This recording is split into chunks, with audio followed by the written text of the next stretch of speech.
E ó, eu queria te perguntar, primeiro eu vou botar o vídeo, porque a gente fugiu um pouco do assunto pro Arthur Doval falar, relatar esses acontecimentos, e eu quero que ele relembre quando o Salles chegar pra gente ter esse debate do MST, da CPI do MST, dos ataques do Lula ao agronegócio brasileiro. Mas antes, o Volney que tá aqui, Volney, você vai ter direito a falar, hein? Pode ficar tranquilo. Ele falou que o Dino é um ministro mais democrata que qualquer ministro do Bolsonaro. Foi isso que você falou? Só para eu não falar errado. Da justiça dele. Do que o ministro da Justiça do Bolsonaro. Ele falou democrata. Aí eu falei, então eu vou te relembrar o discurso do Dino. Antes, então, Jorge, de eu te passar a palavra e ver se você concorda com isso, que o Flávio Dino é um ministro da Justiça democrata, eu vou pedir pra gente rodar. Coloca aí o discurso para ver se o Volney tenta pelo menos mudar de opinião. Bota aí, por favor, Felipinho. Que nós temos a regulação derivada de decisões administrativas, inclusive do Ministério da Justiça, e a regulação feita pelo Poder Judiciário no julgamento de ações que lá tramitam. Então, que fique a mensagem consignada enfaticamente. Os adeptos destas práticas deletérias, nocivas, agressivas, imorais, perderão. Eles vão perder. Não sei se hoje, se amanhã ou semana que vem, mas perderão. Olha aí, Jordi. Primeiro, eu vou te perguntar. Vendo esse discurso, escutar a palavra democrata dá até vontade de rir. Mas o que você tem a falar sobre isso e sobre essa PL, né, que a gente falou tanto aqui no programa? Tem como você garantir para quem está assistindo ao programa aqui, você que é líder da oposição na Câmara, que tem um movimento onde se torne possível a gente não ter essa PL imposta, porque o Dino deixou claro, vão perder, vai ser imposto, ou seja, não é mais uma votação. Tudo começou como uma votação. Ó, vamos lá, vamos levar para a Câmara.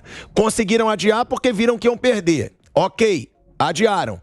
Só que agora ele diz, se não for pelo Congresso, vai ser pelo governo ou pelo Judiciário. Ou seja, deixa de ser uma votação e passa a ser uma imposição. Tem como, Jordi, vocês, políticos de direita, evitarem isso? Porque, às vezes, eu, como cidadão, eu penso, cara, então já era. Se eles vão impor de qualquer jeito, e o que você acha da afirmação do Volney? Depois vou te dar o direito de resposta, Volney, pode ficar tranquilo, de que o Dino é um ministro da Justiça democrata. Bom, primeiramente, agradecer o convite mais uma vez, saudar você, Thiago, o amigo Kim, que agora se tornou um grande aliado aí na oposição, o Arthur, todos que nos acompanham. Bom, o Dino, ele está muito longe de ser um democrata. Dino é uma pessoa extremamente debochada, é uma pessoa que, quando vai à Câmara dos Deputados, ele usa uma tática muito suja.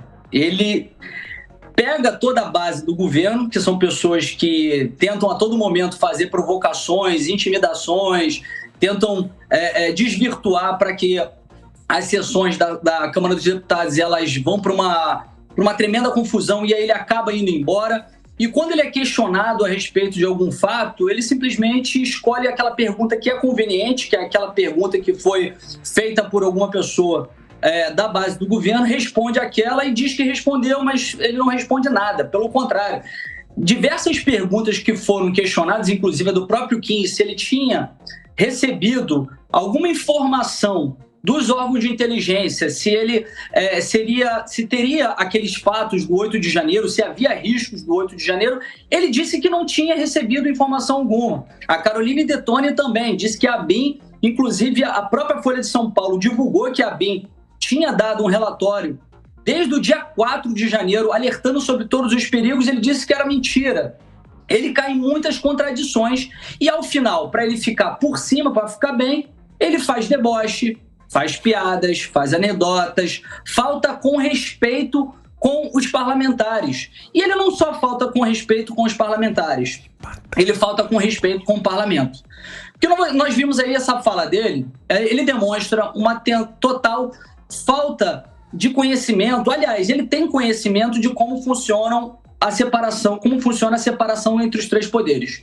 Mas ele, como um bom ditador, essa fala dele aí ele me lembra até o Mussolini, o Hitler, o Stalin, falando daquela forma muito categórica, uma forma contra aqueles que são os inimigos do governo, os inimigos da democracia. E falando sobre democracia, alegando estar protegendo a democracia, ele vai atacando a democracia. Porque a função do parlamento é legislar. E nós temos essa prerrogativa que ela é garantida pela Constituição, e a não ser naqueles casos em que haja um direito fundamental garantido na Constituição e que nesse momento o parlamento não legisle sobre isso, há alguns instrumentos em que o judiciário pode utilizar, que são o mandado de injunção ou as ações diretas de inconstitucionalidade por omissão, quando o parlamento deixa de legislar sobre algo que está previsto na Constituição. E não há nenhuma previsão constitucional de trabalhar, de se legislar sobre regulação de redes sociais, regulação de mídias sociais. E se não há essa previsão, é porque nós, parlamentares, acreditamos que esse é um tema que, na verdade, vai censurar, que vai ser utilizado pelo atual governo para limitar a liberdade de expressão daqueles que são opositores ao atual governo. Inclusive, no governo Bolsonaro, nós já rejeitamos essa matéria, rejeitamos a urgência, porque nós sabemos que, naquele momento, era o governo Bolsonaro, mas poderia mudar. E essa situação, essa regulação, esse órgão de controle, que inclusive vem no PL 2630, vai ficar à mercê, vai ficar no controle de quem estiver no poder. Por isso que nós julgamos que isso não deve ser legislado. E aí, quando eles percebem que eles não têm a maioria no Congresso Nacional para aprovar essa matéria, aliás, o governo não tem maioria para aprovar nada. O governo tem uma base que não chega a 150 deputados. E compra deputados com emendas parlamentares, com cargos de segundo e terceiro escalão. E quando ele percebe que uma matéria como essa, que muitos eleitores, as pessoas nas redes sociais, a população que percebe que a sua liberdade de expressão vai estar sendo ameaçada e começa a pressionar os deputados, ainda assim, eles não conseguem, abrindo a mala preta, conseguir os votos suficientes. E aí você vê o Flávio Dino, assim como o STF, ameaçando, caso não haja essa regulação através do Legislativo, uma regulação totalmente fora das competências, das atribuições deles, até porque o Flávio Dino diz que isso poderia ser feito através de decretos, através do poder regulamentar. O poder regulamentar serve para regulamentar leis que já foram criadas pelo Legislativo. Não há nenhuma lei que fale a respeito desse tema, nenhuma lei que foi criada pelo Legislativo. O que ele quer é utilizar a sua caneta, o poder que ele tem hoje, para poder colocar em prática essa medida ditatorial que vai, de fato, implementar uma censura no Brasil. E já disse que se não for através do Executivo, vai ser através do Judiciário. Olha, Jorginho, eu acho o seguinte, o PL 2630, ele é péssimo, e eu acredito que grande parte da população já percebeu isso e tem alertado os parlamentares sobre esses riscos e também sobre os riscos de, se votarem a favor, de que eles não votarão na próxima eleição. Mas o governo está vindo muito pesado. O governo está vindo pesado, como eu disse. Só num dia eles liberaram 700 milhões de emendas parlamentares. Abre a todo momento. Eu conheço deputados do União Brasil e do MDB que eles falam, cara, eles chegam com a folha de papel enorme pra gente e falam assim, tem todos esses órgãos aqui no seu estado, escolhe o que você quer. E agora, com essa ameaça do judiciário, a gente tem que ficar muito atento, porque nos próximos dias esse assunto vai voltar para a pauta, porque está sob uma ameaça do Executivo e ameaça do Judiciário, de que se nós não fizermos a regulação, se nós não legislarmos sobre isso, eles vão legislar. E a gente tem uma solução, Vamos engavetar esse projeto, que esse projeto é péssimo, é muito ruim, e existem outros projetos que tratam de questões que são relevantes, são importantes, como o do Mendonça Filho, que é, inclusive, vice-líder da oposição e do partido do deputado Kim, e que trata dessa questão de, por exemplo, inibir, de conseguir fazer uma coação dessas pessoas que ameaçam fazer essas invasões em escolas, assassinatos em escolas, porque isso é muito importante. Isso, obviamente, que é importante, mas eu acho que uma legislação que possa identificar o usuário que faça esses crimes seria uma legislação que já era suficiente. Não uma legislação que é uma salada de fruta, que atende de tudo, que trata de direito autoral do jornalismo, que trata de remuneração do jornalismo, de direito autoral para artistas e, na verdade, vem ameaçando também a nossa liberdade de expressão. Por isso que a nossa solução seria aprovar um outro projeto que trate de um tema mais com seriedade. É isso que eu ia te perguntar, porque eu vou dar a palavra pro Volney, eu acho que o Arthur quer falar também sobre o que você falou aqui. Agora, a minha pergunta é... A gente fala que é um absurdo, a gente fala que estão sendo oferecidos bilhões já foi 1 bilhão. Em 2 dias, 1 bilhão em emendas parlamentares, distribuídos aí no Congresso, na Câmara dos Deputados. A gente viu o ministro da Justiça deixando claro, a gente vai impor essa PL. Então a oposição, que aí é uma preocupação minha como cidadão, acredito que de muita gente que está assistindo a gente aqui, inclusive a audiência está muito alta nesse momento, e quero agradecer a todo mundo que está no programa. A pergunta é...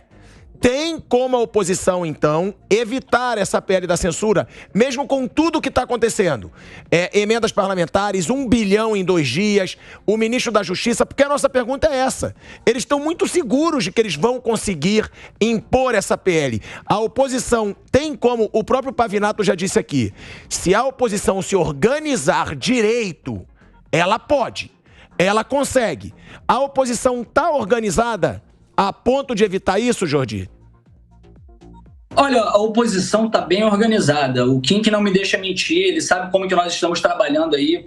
Fazemos reuniões semanais, tanto para debater a pauta, quanto para traçar estratégias de como frear os ímpetos do governo com relação a projetos tão ruins como esse. E muitas pessoas achavam que era uma guerra perdida com relação ao PL 2630. E nós conseguimos nos organizar. Fizemos uma mobilização das redes sociais, que isso é importantíssimo. Não adianta, às vezes eu falo nas redes sociais sobre isso e as pessoas falam assim, mas vocês foram eleitos para isso, não terceirizem essa responsabilidade. Isso não se trata de terceirizar a responsabilidade. O político só tem medo do povo. O político só tem medo quando ele vê que realmente ele está tendo ameaçado o risco da sua reeleição, está tendo ameaçada a sua reeleição, quando corre risco de que ele possa ser reeleito. E quando nós fizemos esse trabalho nas redes sociais, junto com diversos deputados que têm boa influência nas redes, muitos começaram a fazer uma campanha indo nas redes desses deputados que estavam em dúvida. E quando nós vimos o resultado da urgência, que foi um resultado até que surpreendeu positivamente para nós, porque o governo estava vindo com tudo, abrindo a mala preta, oferecendo mundos e fundos, e nós tivemos 192 votos rejeitando. Muitos deputados que votaram a favor da urgência, disseram que só votaram porque foi um pedido do Arthur Lira. Não, mas olha só, eu só votei na urgência. Quando eu for votar no projeto, eu vou votar contra. E se arrependeram, porque foram trucidados, foram massacrados nas redes sociais.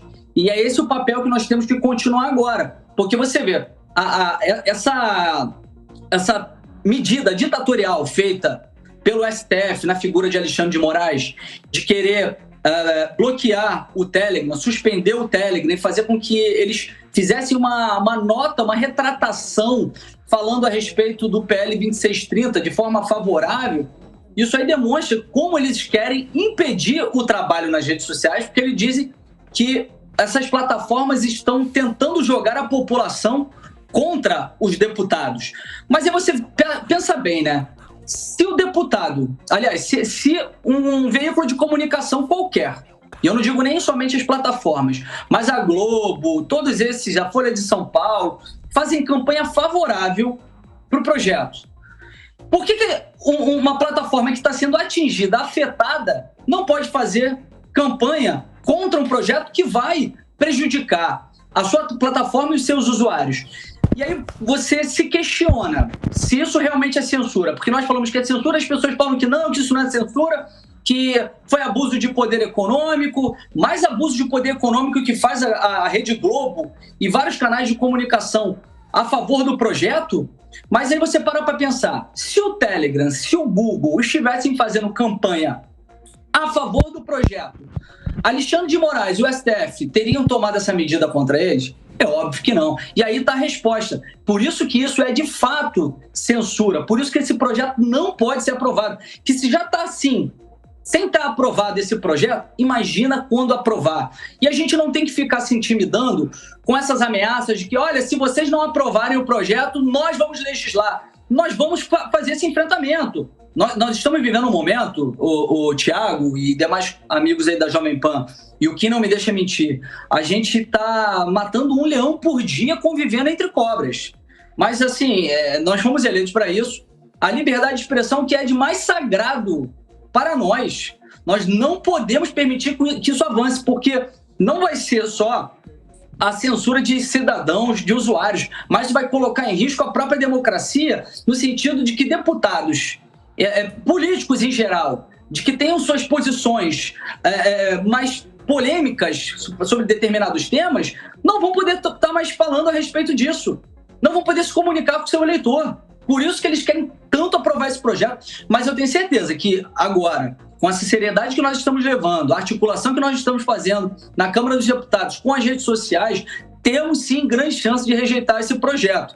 E temos que o tempo inteiro mostrar para o cidadão quais são os deputados que estão para votar a respeito disso, votar favorável a esse projeto muito ruim, que vai colocar em risco não só a vida do cidadão, mas do próprio deputado que está votando favorável.